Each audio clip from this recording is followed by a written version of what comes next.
So Mike, could you mention the title of your talk 3 times in the first minute and a half? I think I mentioned it like 7 or 8. Aye, I know.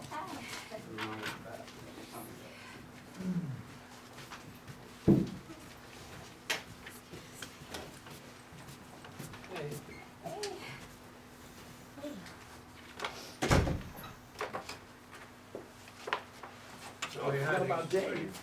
Yeah. He's usually on time. He's probably just getting off work. Yeah. Get off work and walk right over here.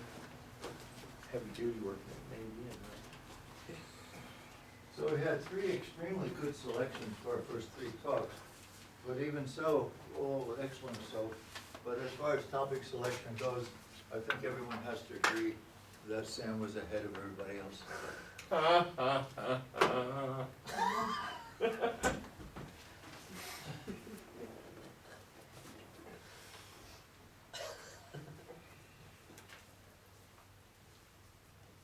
in that case, I'm glad mine's already graded.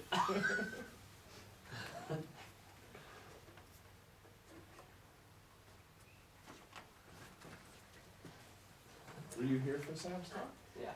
Okay, yeah. Yeah, well. Was he? Of course I was. No, I complimented you after. Oh, okay, never mind. Said the magic word. Not last week. I don't remember last week. I don't remember breakfast. If it wasn't that interesting, I would never remember.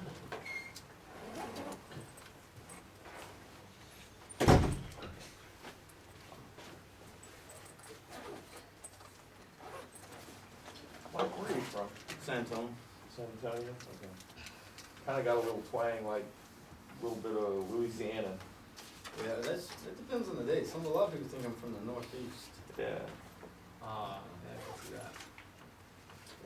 When I was at the senior NCO academy, one of my classmates, dude, he worked ammo, but he was from Louisiana. He had the thickest Louisiana accent you ever heard, and part of it's giving speeches. Well, he gave a speech on security forces, and as his attention getter / visual presentation, he bought a box of donuts.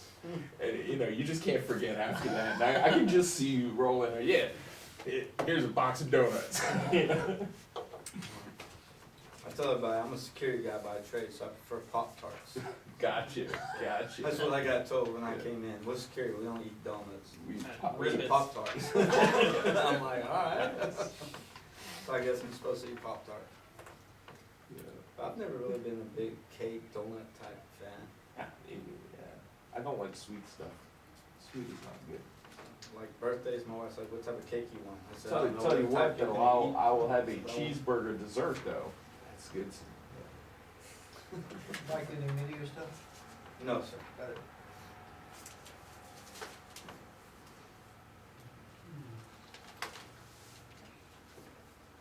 I wish I could pronounce some of these words. I wish you could too. Some of them are hard. I was thinking back and I was like, yeah, Yellow, yellow leather, green Maine, leather. in Maine, falls mainly on the plain. I slit the sheet I slit on the sheet I sit. you know? You think Who we would did it split down. sheets with a sheet slitter, and the sheet slitter couldn't slit sheets from himself? I feel like I'm listening to Dr. I'm not a Seuss. sock cutter, I'm the sock cutter's son. I'll keep cutting socks till the sock cutter comes. Peter Piper picked the peck of pickled peppers. How many peppers did Peter Piper pick? It's 1 petal. He said he picked a petal. Stop talking.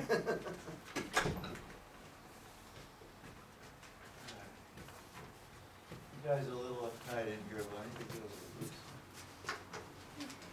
Yeah, scotch for everyone. I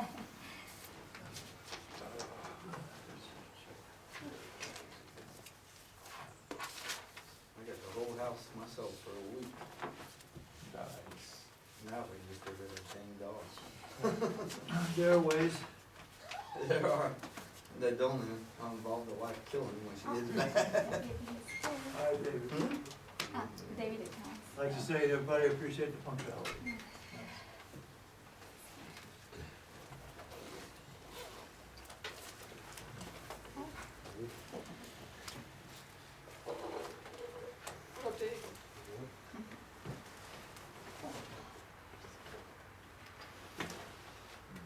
Oh, let's start off easy with a smoke break, shall we? You just had a smoke break. I'm just saying. A lot better classroom with an ashtray.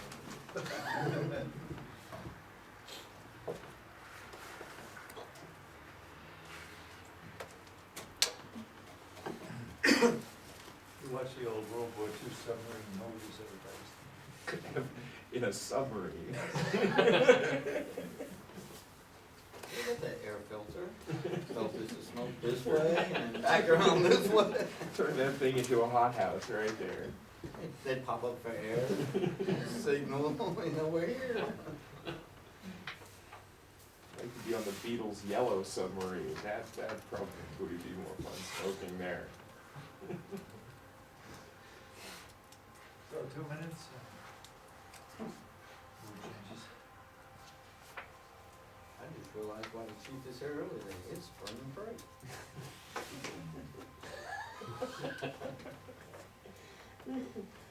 Gotta get out of the house. Gotta get out of the house. Going in early. But as most of you guys don't come to Saturday afternoon workshop, I ain't got a class. Get out of work and come here, I guess. I was busy researching. I'm not Someone here, I'm stole at my first copy. That's true. Oh, it's not that I didn't like the other colors, but that looks really sharp.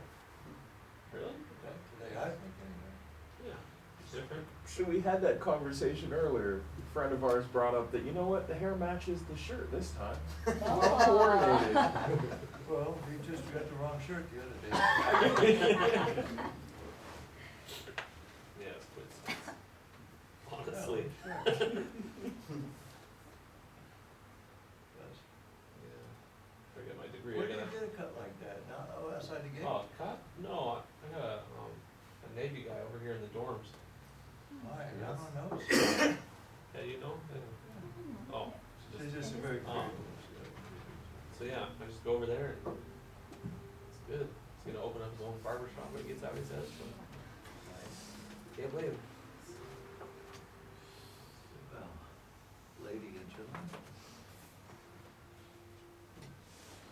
So could I start our fourth week, which is the start of the week that's the midpoint? In other words, after this week, we're halfway done. Got the tissue for emotional throws.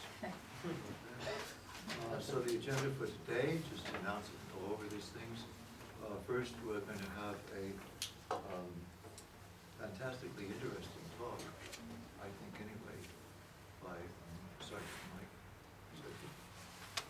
Then we will go over our in-class case study, and then we will do our Chapter 4 bouncing questions for each person, and that should conclude our agenda for today. So any comments, questions, remarks, thoughts, prayers, benedictions? So I'd like to turn this over to Mike.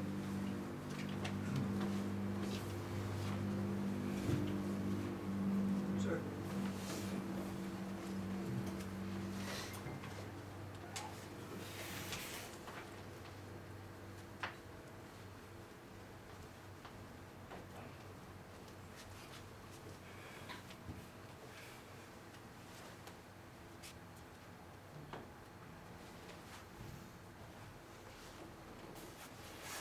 If you could possibly remove a genetic disease in your children before they're even born, would you? Would you be willing to allow a stranger to play with the genetic makeup just to have a chance at a normal life? Parents transfer genetic signatures to their children. Some of these genes are mutated in our bodies that cause terrible diseases. Is it our responsibility to eliminate these mutated genes in our children before they're even born? What if you could choose the eye color of your child? Or choose the possibility of having a higher intelligence for them? Or even making them a superstar athlete? Would you allow a stranger to manipulate their genetic code?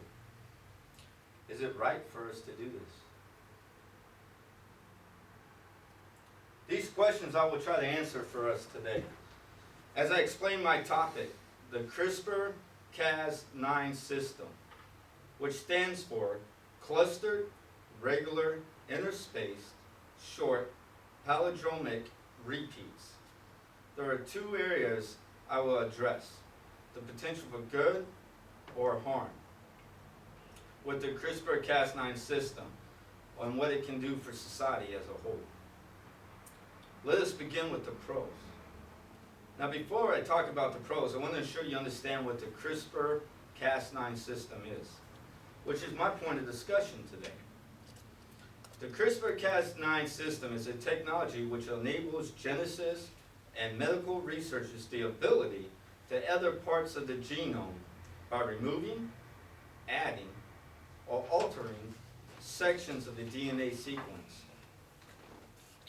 The CRISPR-Cas9 system exists in nature as a prokaryotic immune system which confers resistance to genetic elements such as plasmids and bacterial viruses.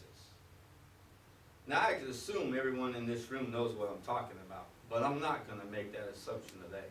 So I'll try to simplify it for you as best as I can.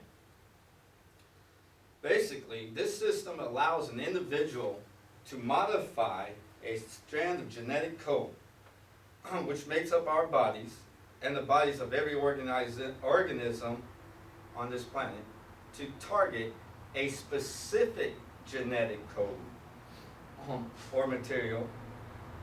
The system will then guide this coding that's embedded into it to the specific location and cut the DNA strand. The cell will recognize that the DNA has been damaged and will attempt to repair it. And then the scientists or medical professionals at this time can utilize this genetic repair machinery to either remove the genetic code, modify the genetic code, or insert an additional genetic code or sequence into that area. This will allow medical professionals to remove a gene that has potential to cause a disease such as Huntington's disease, cystic fibrosis, or sickle cell anemia. It has already been done and used efficiently to induce genomic alteration in plants, which has improved crop quality and introduced disease-resistant crops. But is it ethical to use on humans?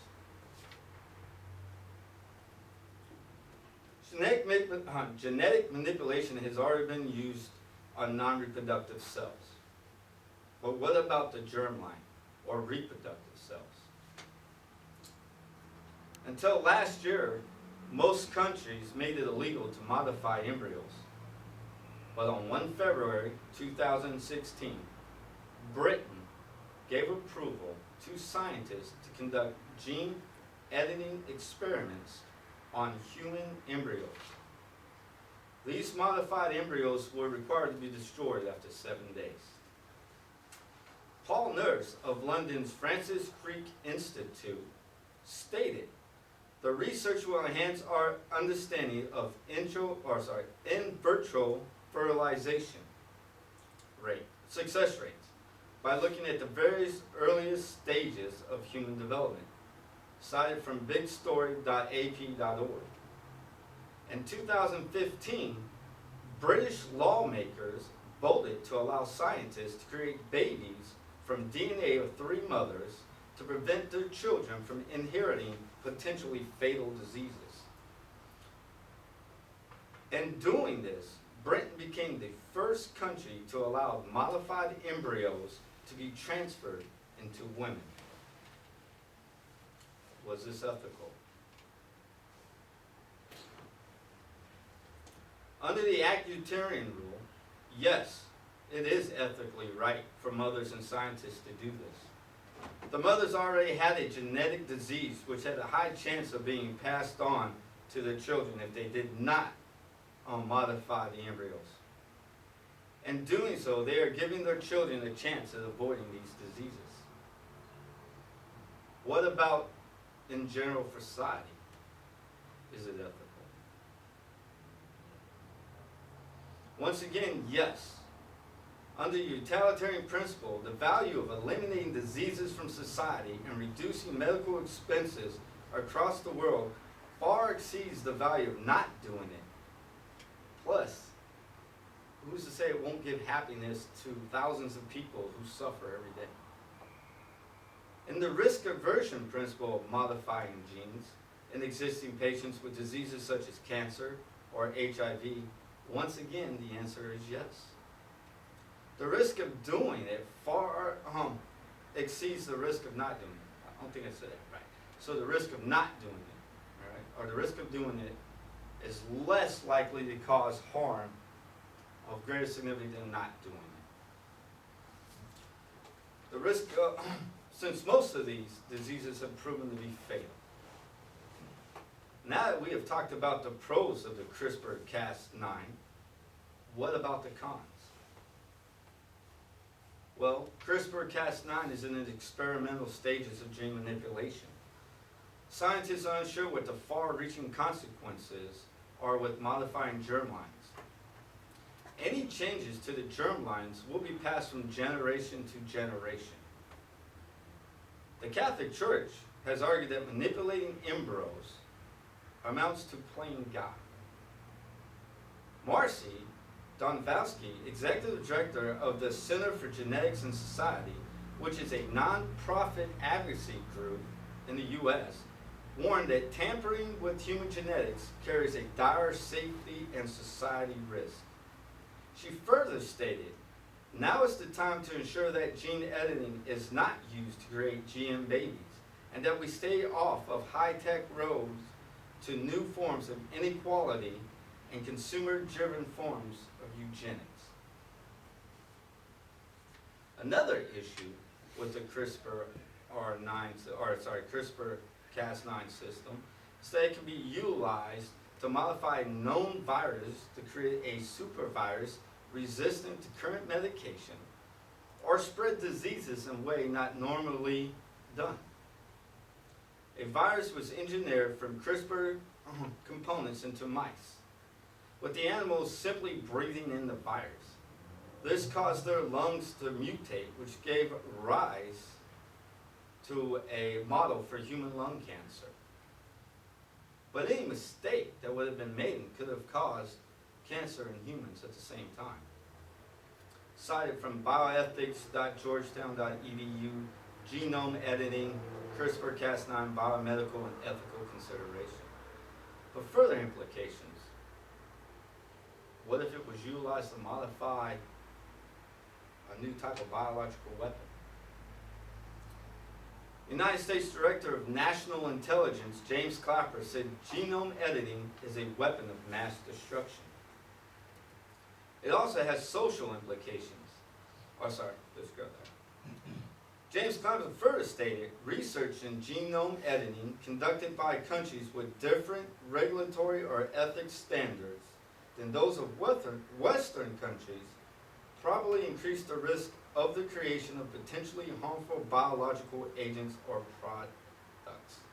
In other words, given in the hands of those who may not be ethically sound as us or have our ethical standpoints, they could create a weapon that could cause more harm than it would cause good.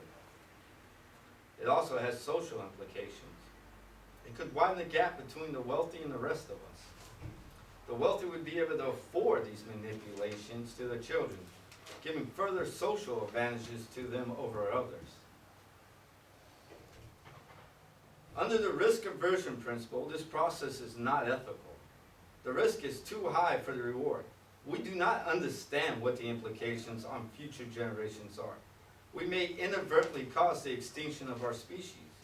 Further, the potential use for harm outweighs the potential for good at this stage. What is to stop a nation from engineering disease that wipes out another nation without any knowledge to the victim nation that has happened? Now we have talked about the pros and the cons, it's time for my decision. In conclusion, it is ethical for the use of this technology to modify genes. Under the utilitarian principle, the potential to treat genetic disease or eliminate diseases in general is of far greater value than not to. It will allow us to reduce medical expenses and give families and people the ability to have a normal life. Further, speculating individuals or countries may use the CRISPR Cas9 system to produce a biological weapon should not deter us from the potential ability to remove a known threat already in our midst from our society. Thank you.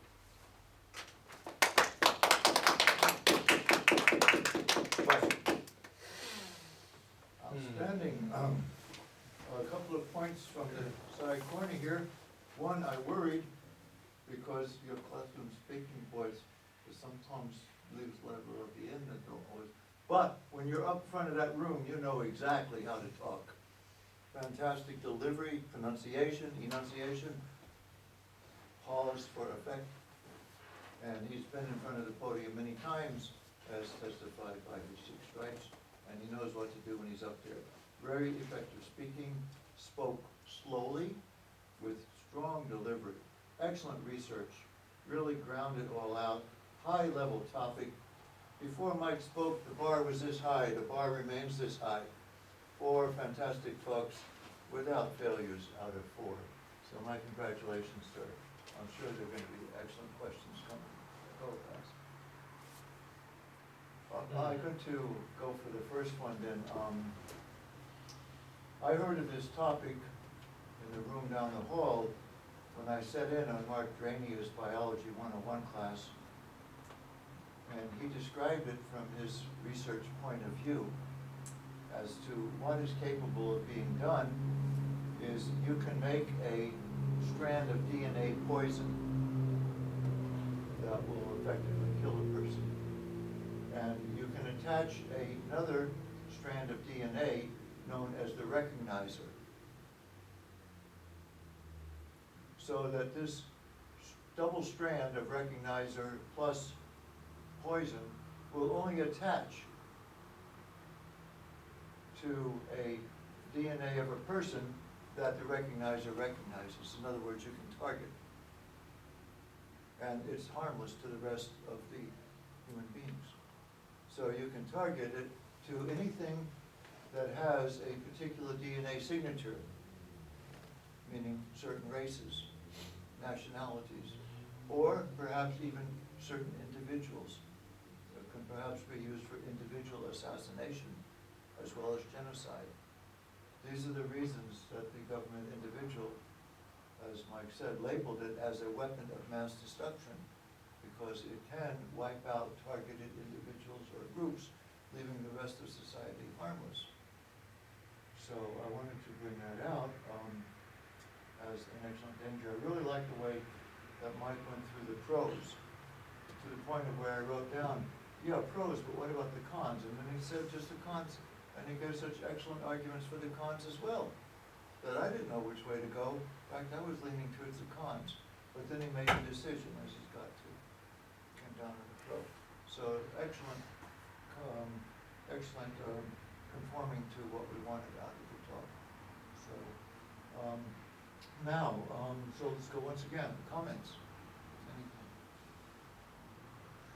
Talk's a failure if he doesn't get questions.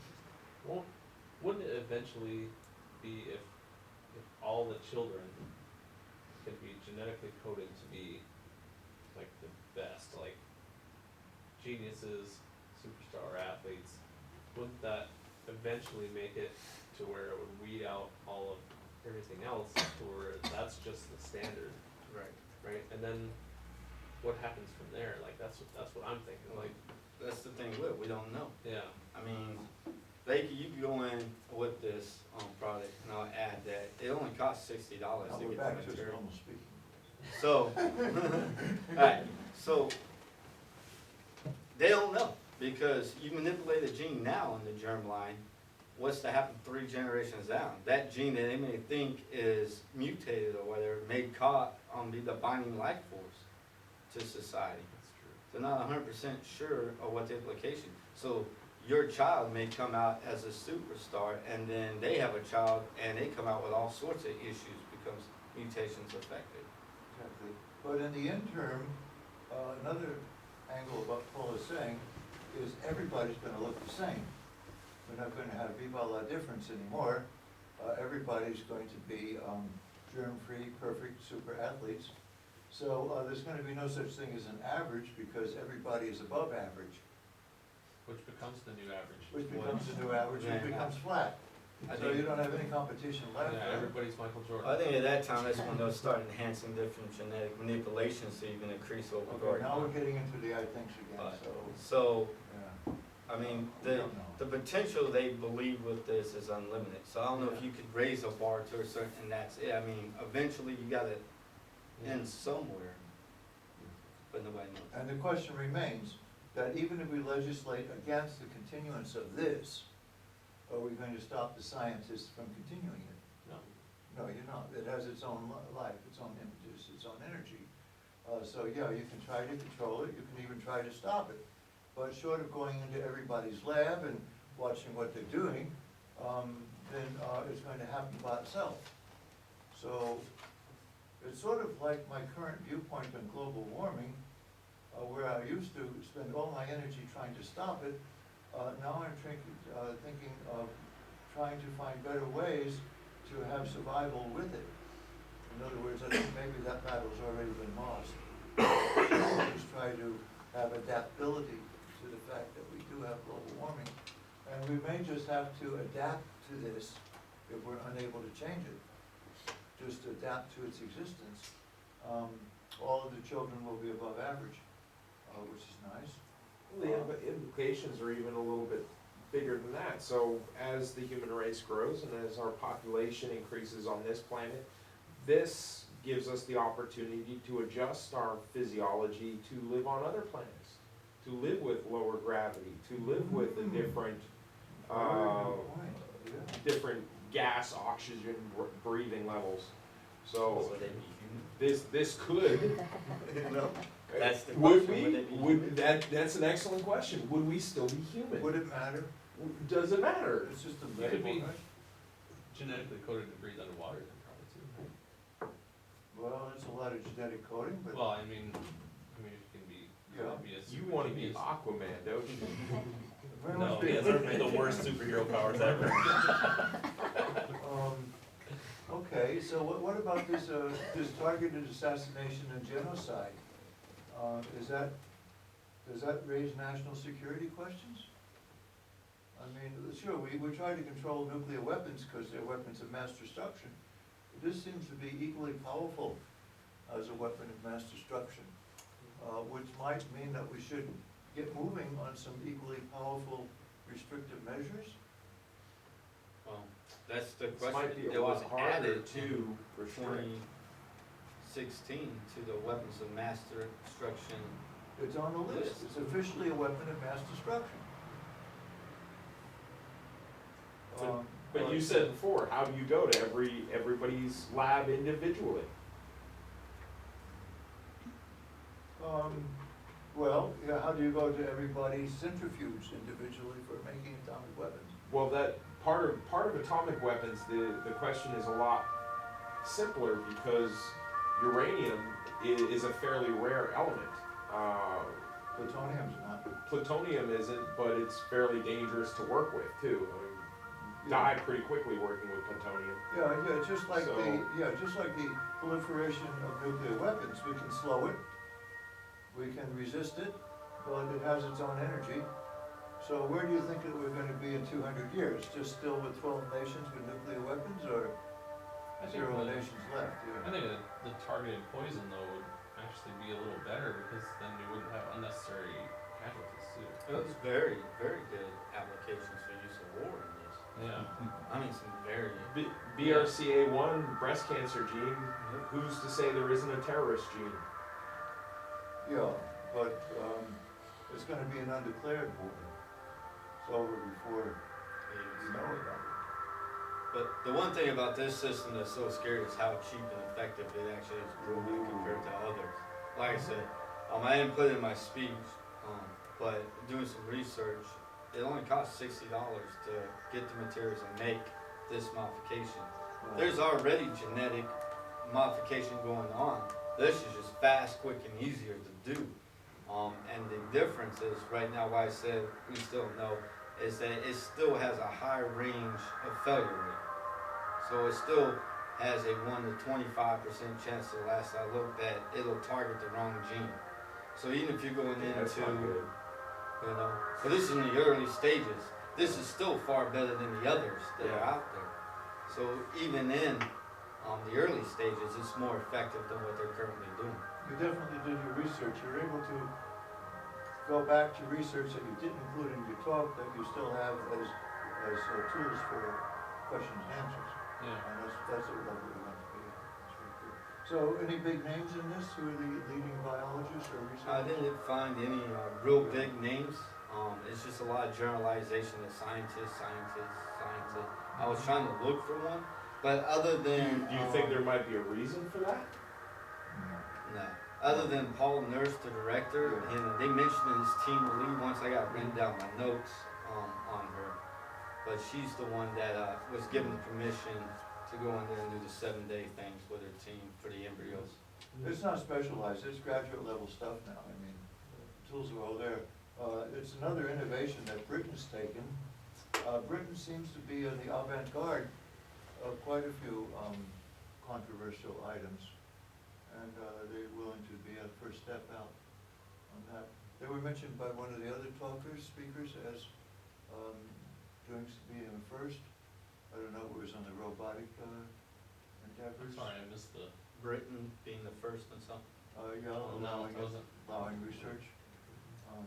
Yeah, they seem to be willing to be first. And the other thing about this a good is that example of that. you can learn this in a do-it-yourself lab. Well, they haven't been allowed to work with human cells, but they've been allowed to work with like crops, go in there and figure out how to manipulate the genes. So once you go from that to transition, I'm no scientist, I don't know how quick a transition that is, but to me, if you can figure out genes in one thing, all you need to do is figure out what the genes do in the other, and then you can do the same thing. Well, how close was your decision, Judge? You came down on the pro side. Can you give us some percentage, 60-40? I was about 9%. 90% on the pro side. And the reason why I went that way is because we could always say something's bad, and typically we always want to look at something negative whenever new technology comes out. But to me, after seeing some of the suffering throughout the world with these diseases, with Ebola, freshly in my mind the latest incidents, and then recently a lot of folks in the Air Force that I know have had issues with their kids, that if we could eliminate this genetic mutation, and we need to. Good. Let's have a show of hands. How many people also would decide pro? Okay, we want to name your percentages. Are you similar to 90-10 like this, or anybody? Yeah, probably about 90-10, 80-20. Yeah. I'm 100%. I want that same one you got where you live forever, Worked for me. right? Well, that's another question. If we are the last generation to die, as we've been labeled, how do you feel about living eternally? I mean, it's not as advantageous as you might think, because after I thought about it for a while, I said, my God, it's gonna get boring. Yeah. And how many of you would press the button and choose to no more die? I got a retirement, as long as the government keeps paying me, I'm good. That's true, I never thought about it that way. Okay, how many of you would not push that button? I would get bored, I think. Yeah, Yeah, I think I would come down and not pushing it because same, yeah, right. I don't know why, but I would. Okay, so excellent start of the class. Yeah.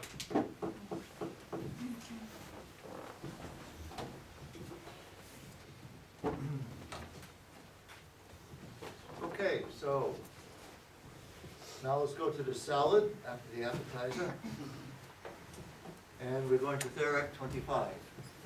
And we have a number of stakeholders.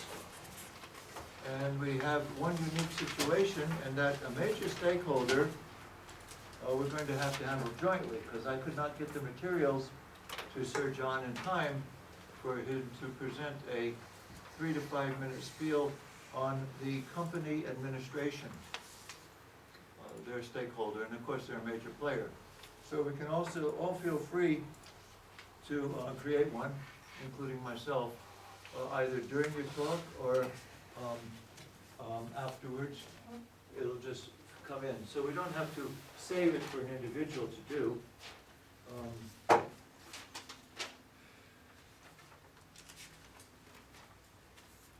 Oops, nope. Sir John had victims' families. Yeah, that's better because we can almost anticipate what they might say. So, oops, too long talk. I am looking at it. Just want to put this in up. This is probably better for you to read up real quick Okay. on page 22. This is where it talks about incidents. This is design question and all about. So this is the way it talks a little bit, but then it gets more into in here where it talks about some of the incidents. Okay, so Sir John had the company administrators, AECL. Mike Atkinson had the designers and programmers.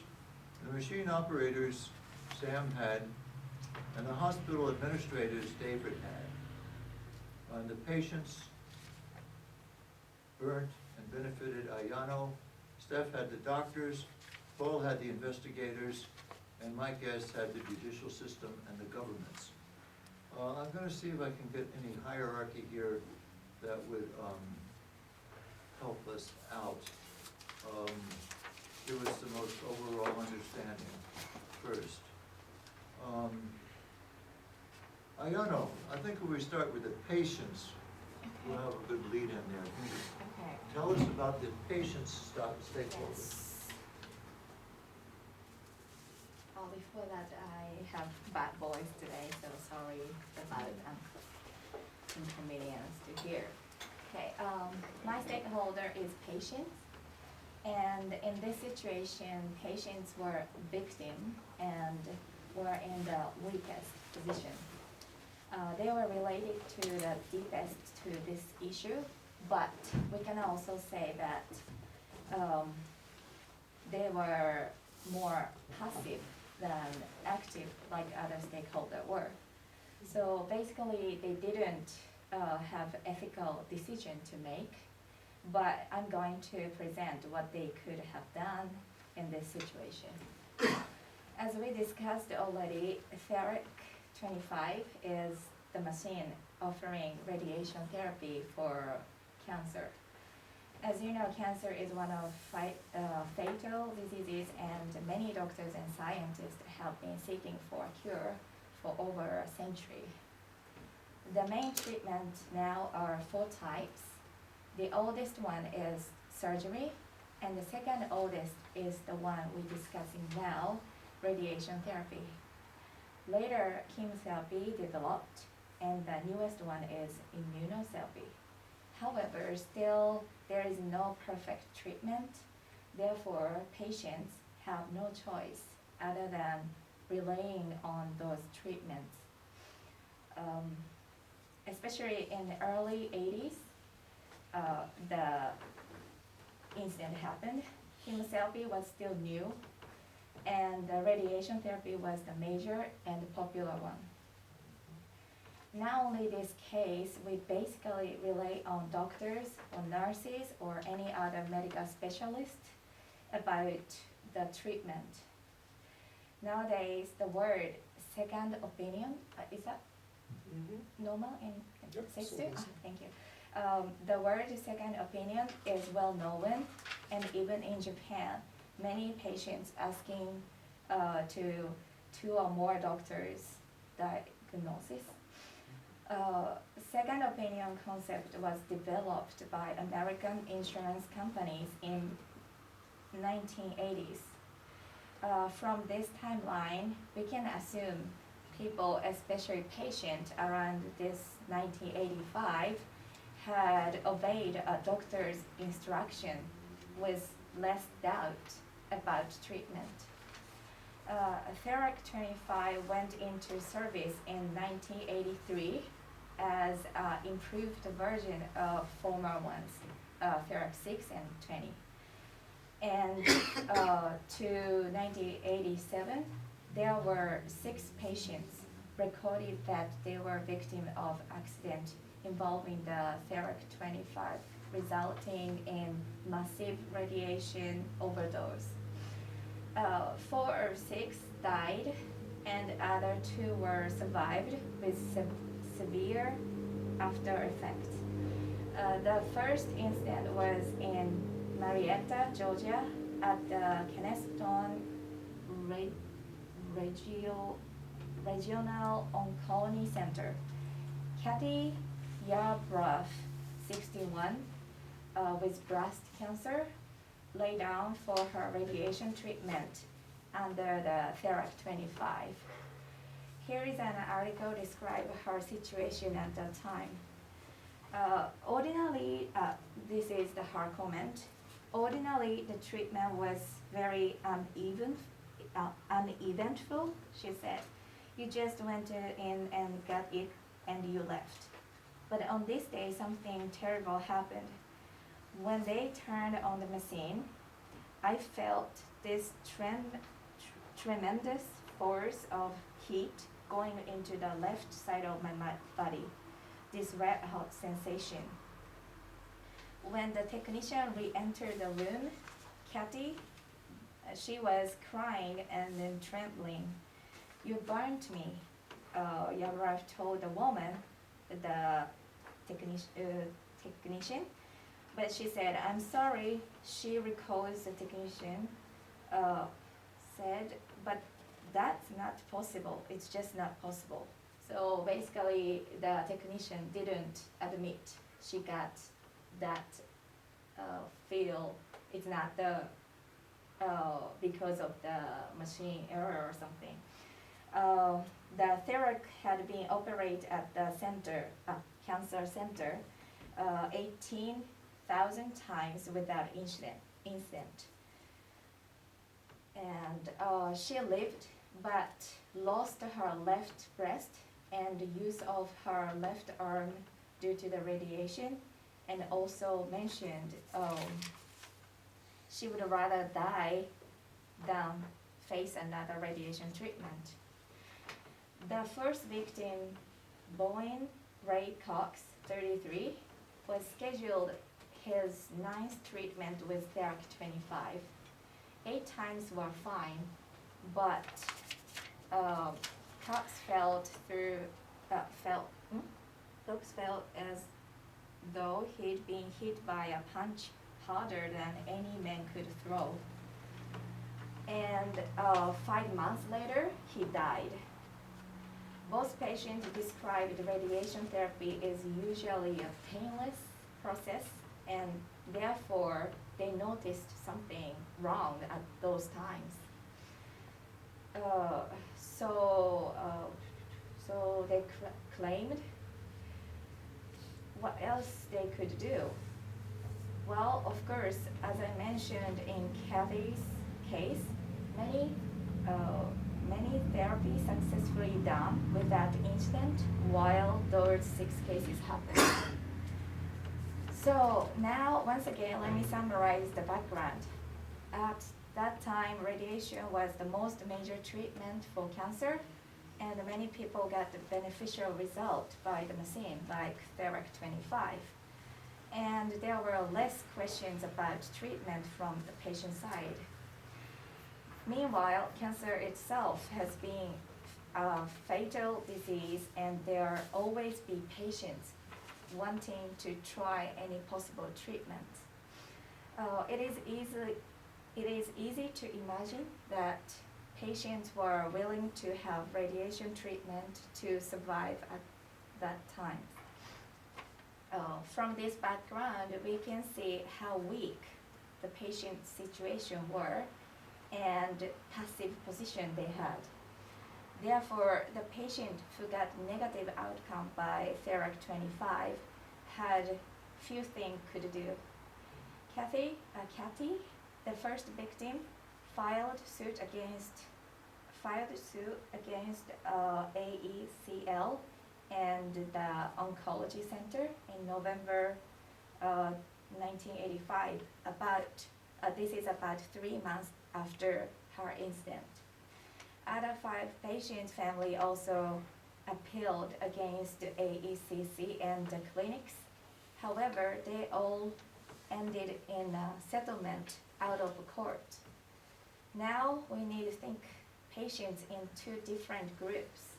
One is patient with negative outcome, like those 6 victims, and the other is patient with positive outcome. That positive outcome, who they got better by Therac 25's radiation therapy. As active conduct, first group people have a right to sue those people because those clinics, because the machine gave them severe condition, even death. And they actually did and compounded after. However, if their appeal was accepted and it affected Therac 25 conduct, it may have damaged another group of patients because the appeal could stop operation of Therac 25 that may have cured some people. In fact, thousands of people survived, and most of them weren't able to waste their time. Of course, those incidents gave society a big impact and made the patient and their family feel insecure, and clinics became less trustworthy for them. However, stopping the machine could keep many patients in suffering, fatal disease. Since the machine saving a lot of people's life, what the patient can do this type of situation would be choosing their treatment on their own responsibility. Analyzing the result, it may seem like greater good situation statistically, because 6 victims versus 1,000 benefits. But those 6 appeals shouldn't have been ignored or delayed. It is very difficult to conclude this issue from patient view.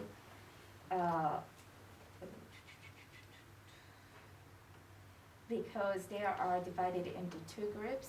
However, consequently, the result was ethically right for majority of society, including the patients. That's it. Okay, yeah. Class.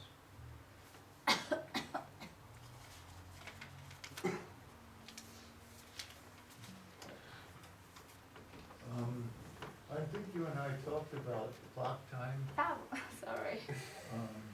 and I said, yeah, they could go over as long as it's good, but I didn't mean this far. Sorry about I think we had almost a Does triple this time. count for presentation? Yeah.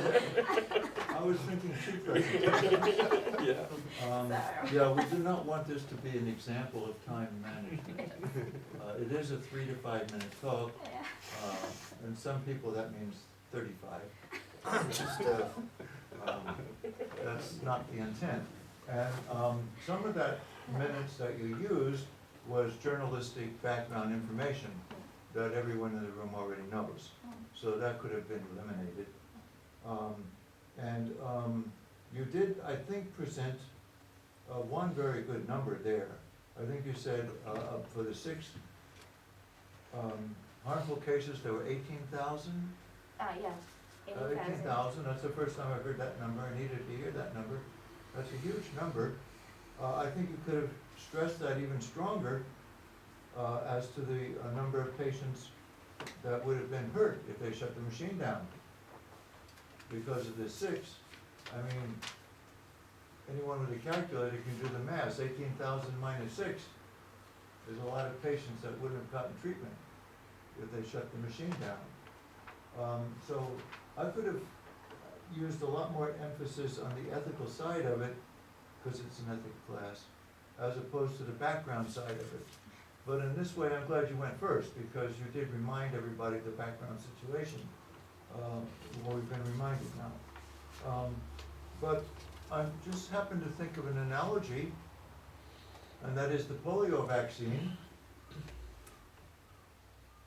causes millions to not get polio, and it gives polio to like 100,000. It actually gives polio to people that wouldn't have gotten it otherwise. All the immunization vaccines do that. There's a 1/10 of 1% or something like that possibility that you will catch the disease that you're being immunized against, because it's an active, live, in many cases, immunization technique. So that's why you have to think, or you have to realize what you're doing before you do it. And the odds are greatly in your favor. But the odds in all those vaccines are, I think, even riskier than the one we just heard here. I mean, 18,000 to 6. Those are huge odds. So I think that you alluded to the fact that the patient can make an informed choice. The patient can be told that the risk of harm is 6 out of 18,000. Do you wish to proceed or not? Informed consent. Then it's upon them. And you also faulted the operator, but you stole somebody's thunder, because they're going to be the ones to fault the operator. So they want to stay a little more in compliance. So I'm wondering if we could find anything more to say about the, and you said the patients that were hurt, they did have some judicial avenues that they could go through. They sued, Kathy sued, maybe the estates of the others also sued, settled out of court, obvious admission of guilt. But we don't hear anything, or testimonials, from the 18,000 who benefited. I wonder if there were any testimonials to be found from the 18,000. I mean, people that beat cancer usually are just too pleased to be alive, I think, to give testimonials. But still, there might have been some of those out there, I don't know. I have statistics for the survivors, which I'll be more than Okay. happy to We'll put forward get in to my. those, because the judicial doctors. Okay, so that was a good lead-off talk. So, class, anything that you'd like to ask Diana or comment upon?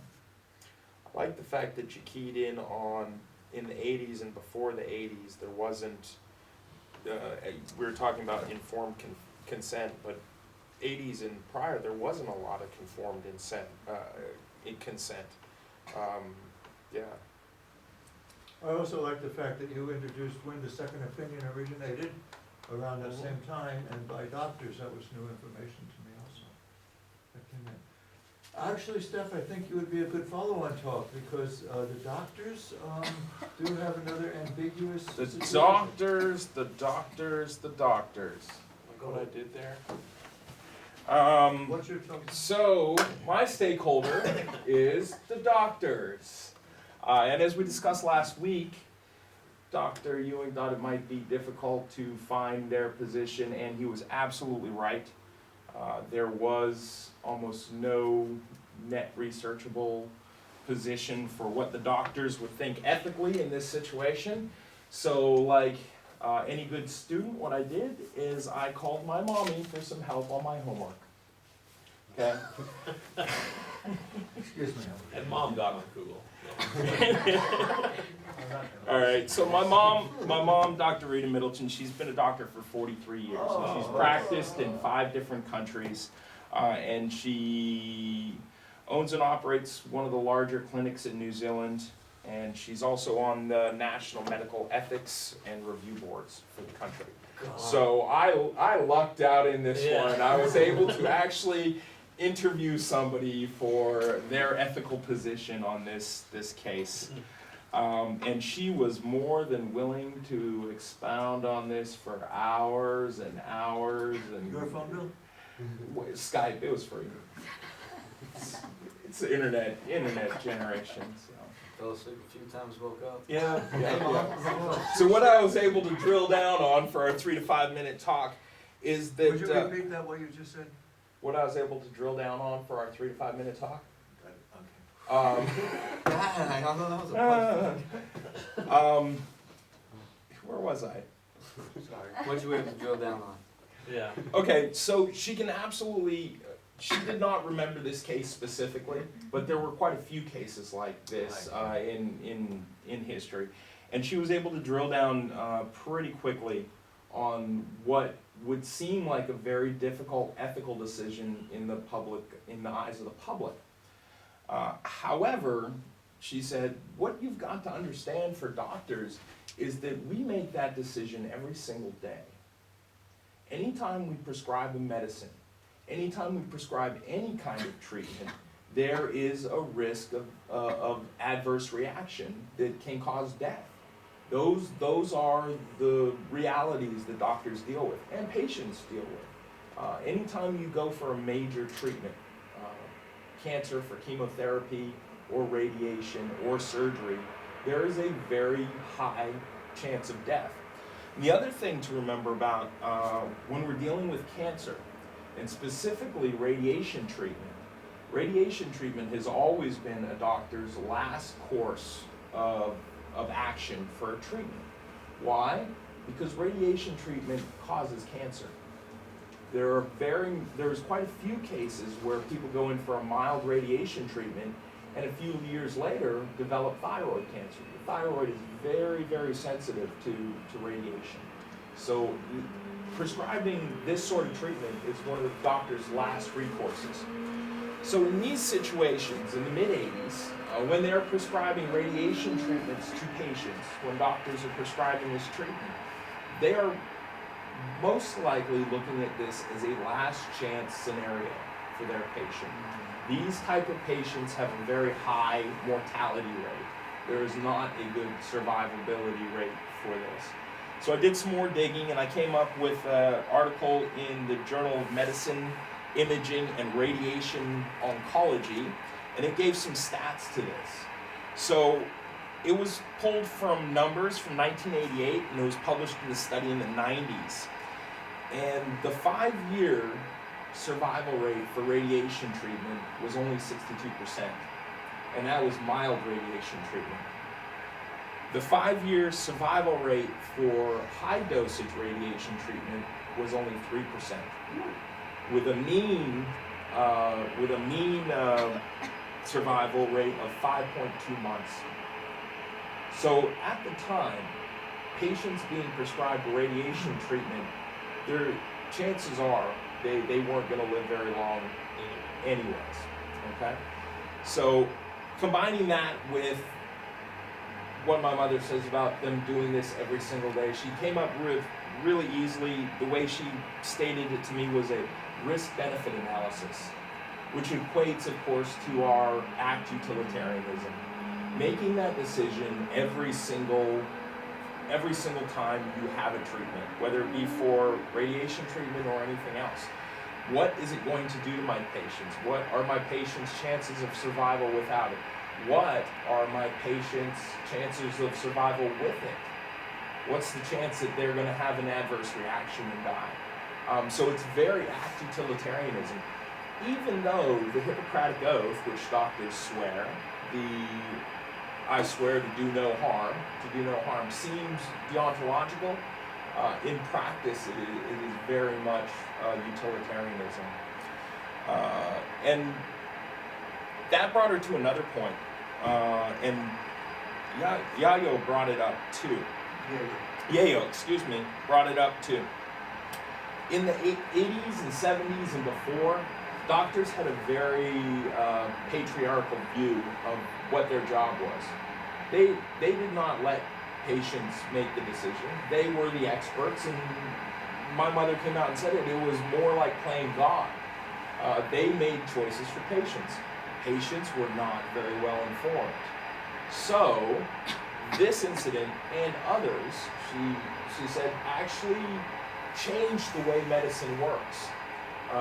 Changed it to give some of that burden to the patients, making sure patients are better informed about what their treatments are, what the percentage risk of treatments are, and letting the patients choose their own course in life.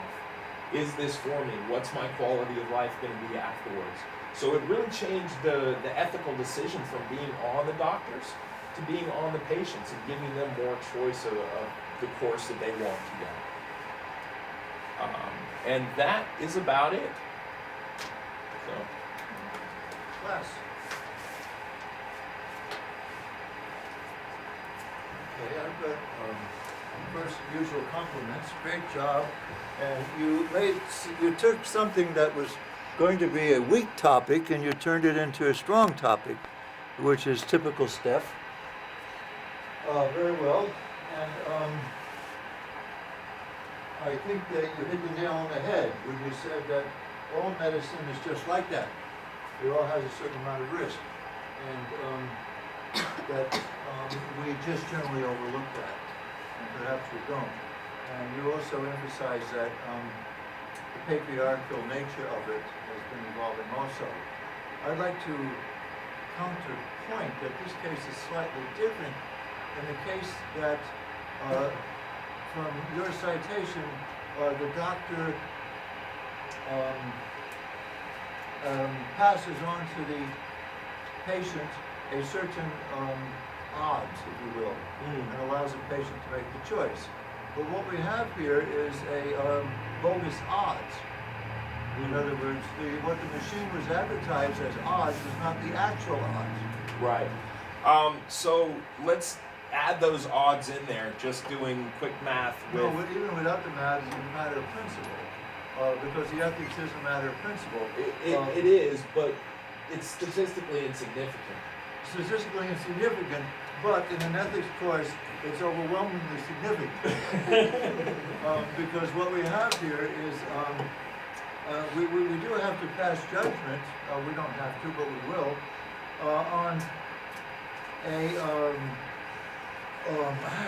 active company that was testifying that the machine had a certain probability of failure, which was based on the old machines and their expectations, but they could not substantiate that professionally, and not even numerically could they substantiate that. It just wasn't so.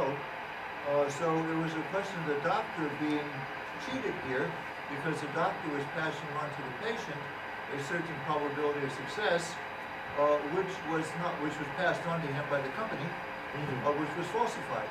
And that's when the ethics come into it. That the company somehow falsified by covering up or failing to admit. Yeah, so I did talk to my mom about that, and she said she would have no qualms whatsoever because it is so statistically insignificant. Right. The difference between 62% and 61.9% survival rate is realistically nothing. You round that up anyways. Very huge around that 0.1. Absolutely, but there's greater odds that somebody dies in a car accident. So. But what we have on trial here is, did the company handle it right? From the doctor's point of view? From the doctor's point of view, exactly. The doctor doesn't care. No, not true. The doctor wants that information up front. The doctor wants to be able to get the best information to the patient. The doctor does believe, however, that piece of information probably shouldn't have shut down that machine program. Okay, I agree. Does that make sense? Yes, Yeah. but my question still is, does the doctor sanction the attitude of the company? I don't know what the attitude of the company is. With denial? Well, then absolutely not. Forthright and Yeah. yeah. Well, you did open up a lot of new information there, which is, and you're right, it's statistically insignificant, and the doctors, are not going to pay any attention to it. And I think I would not have thought that otherwise. And so you and your mother through you are saying that should not change. The doctors should continue to have about the same level of statistical. They have to. At some stage, Yeah. they have to take themselves out of that. I mean, they're not a nurse. They have to take themselves out of that patient care enough to be able to make tough decisions. People die all the time in medicine. Usually, people die with a lot better statistics than that. There's more chance that people die with a lot better statistics than that. Obviously, ethically, the company is wrong. They need to be forthright with their information so that good information can be used to make a decision. What if it was 10% that this machine was killing? You know, that's very different. And also we prevent other companies from being careless. Absolutely. With perhaps worse statistics. Maybe they got off lucky, because I think we're going to hear from whoever has the designers. I think it's Mike Atkinson, that there might have been some lack of professionalism there, and if that was present in other technological medical companies, a lack of professionalism could lead to higher percentages. So the professional ethic, I think, is going to be part of it too. I had a personal experience that this allowing the patient to take control of the decision is not true in Asia. If any of you have seen Outside the Gate doctors, they're still patriarchal. Very. Yeah. And I had an outraged doctor in Singapore who literally terminated the relationship when I outlined the way I wanted the procedure done, or not done. And she says, "You don't trust me, do you?" I said, "No." No, it's my body. Sorry. Yeah, but no, it was her body. So in Asia, that is much more slowly happening. Yeah. So excellent presentation. I really like the way you enriched that. Hey, mommies are useful forever. Fantastic. And also, you changed my opinion too. Yeah, okay.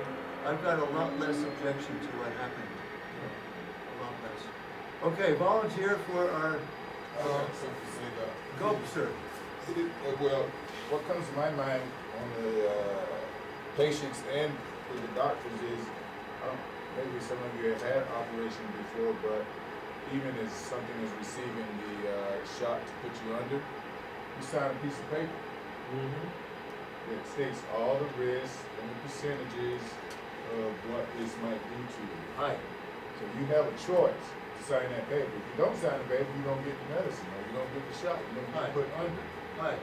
So I'm sure that the patients receive that same documentation that says, we're gonna do this, these are the risks, these are the percentages, this is gonna happen if you don't have it, blah, blah, blah, blah, blah, blah. So that just comes to my mind when we talk about that. However, they've signed something that says, right.